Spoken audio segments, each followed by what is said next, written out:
forger un universalisme revitalisé, plus ouvert et plus efficace dans la prise en charge des défis de notre temps.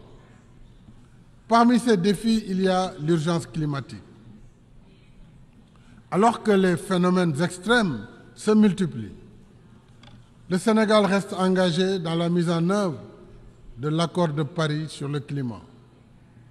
Ainsi, grâce à notre politique volontariste de mix énergétique, les énergies renouvelables représentent aujourd'hui 31% de nos capacités installées.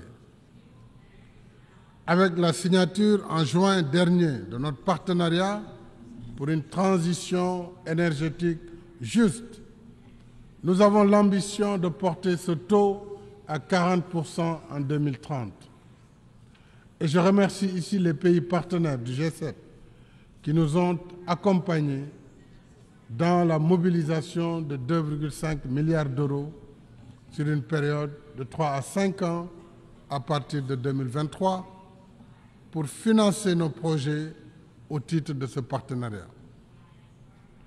Nous poursuivons en même temps la réalisation d'infrastructures sobres en carbone et résilientes au changement climatique, dont 2 projets de système de transport de masse, un train express régional et une ligne de bus rapide transit, tous 2 électriques.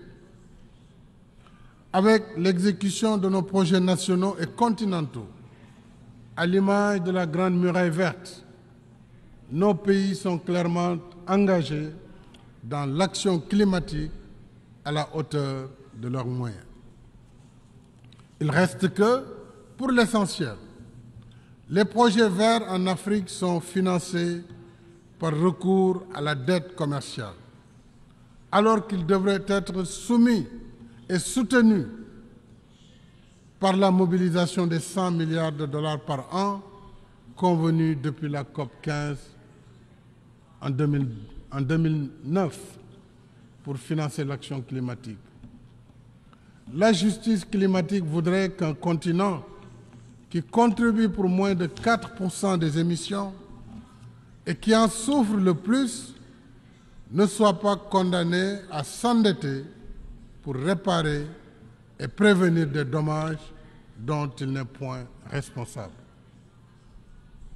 Le Sénégal est pour une transition énergétique juste et équitable, tenant compte des besoins spécifiques de nos pays, y compris l'accès universel à l'électricité, dont plus de 600 millions d'Africains restent encore privés.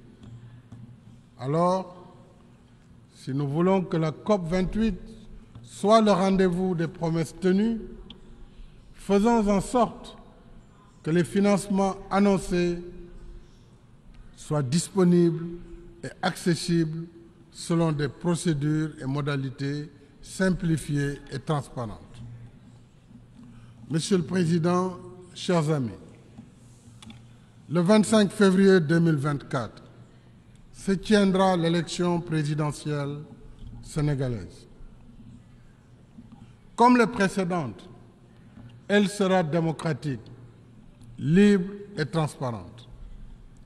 Et le 2 avril, je passerai le pouvoir à mon successeur, après 12 ans à la tête de notre pays. Je voudrais remercier ici les pays membres de notre organisation pour leur amitié et leur collaboration. Porter la voix du Sénégal, nouer et entretenir des amitiés dans ce concert des nations où s'harmonisent nos efforts communs vers nos fins communes aura été un grand honneur pour moi.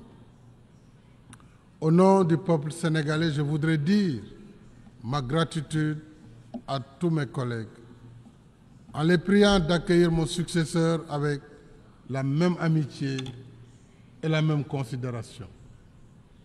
Je garderai pour tous les mêmes sentiments d'amitié et d'estime cordiale. Je suis confiant que la tradition sénégalaise d'ouverture et de dialogue Mon successeur sera fidèle aux relations d'amitié confiantes qui unissent notre pays et tous les membres des Nations Unies. Mesdames et Messieurs, je vous remercie de votre aimable attention.